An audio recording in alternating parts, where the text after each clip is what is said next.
Alis muna ako ng bahay. Pupunta ako ng bukid. Dito ka lang muna, anak. Magugas muna ako ng pinggan. O sige na.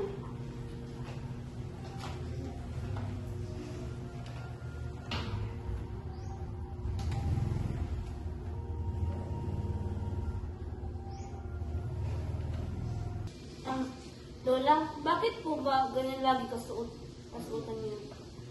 Kasi ako, sa panahon namin, ganito talaga ang aming kasuotan. Alam mo ba ako, sa panahon namin, napakahirap sapagkat kami karapatan sa aming lupa, naabuso kami, at ang mga Espanyol ay naapi ang mga Pilipino.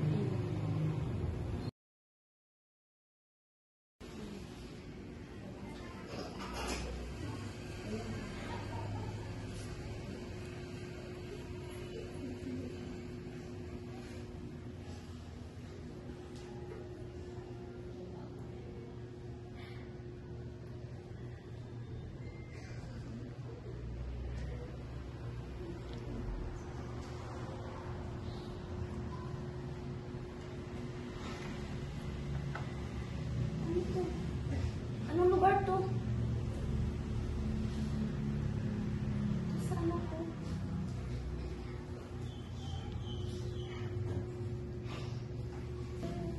Tara na. Sige.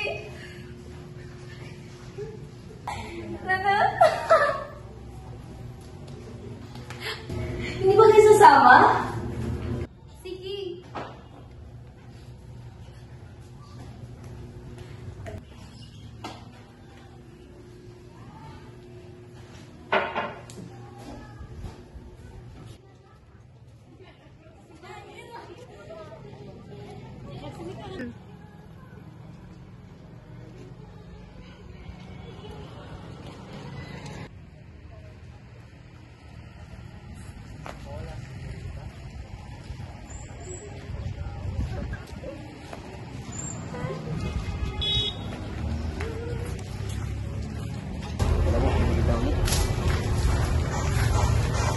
Hola, senyor. I would like to buy this place. How much? No, this is our land, and this is the only way for us to live. No, too pobre. Harilo kikiro.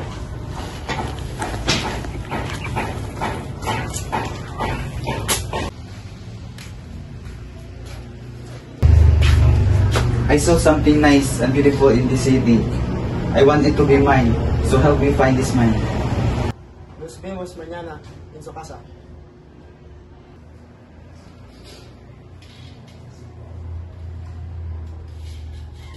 Ngunit ano ang dapat nating gawin? Hindi ako papayag na gawin nila ito sa atin.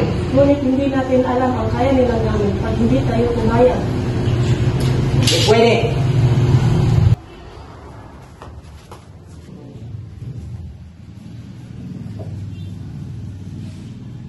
Good morning, Senior. Anong nangyayari dito? Hola, pobre. So, you're the person who claims that this place is yours. You are wrong, Mr. Oldman. This place is belong to Mr. Francisco, and you have no rights to claim it.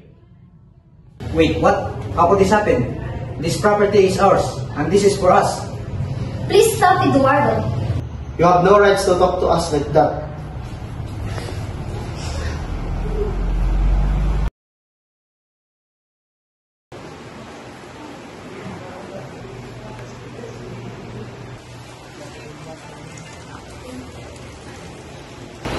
Good morning, sir. How may I help you?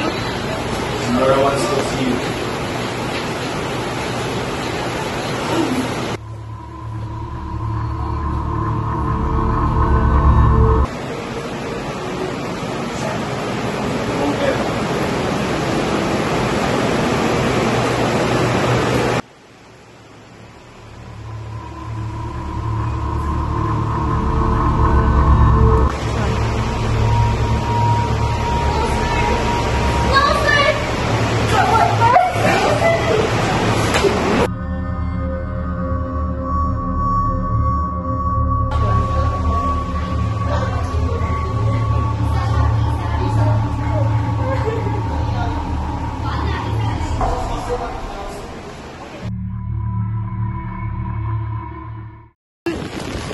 ngayong araw na ito, tayo mga kapatid, ang tunay na may dugong Pilipino, atin ang Pilipinas. Tayo ang tunay na mamayan ng bansang ito. Sa atin ang buong soberanya. Tayo ay tutugon sa mapanirang Espanyol. Mabuhay ang bansang Pilipinas! Mabuhay!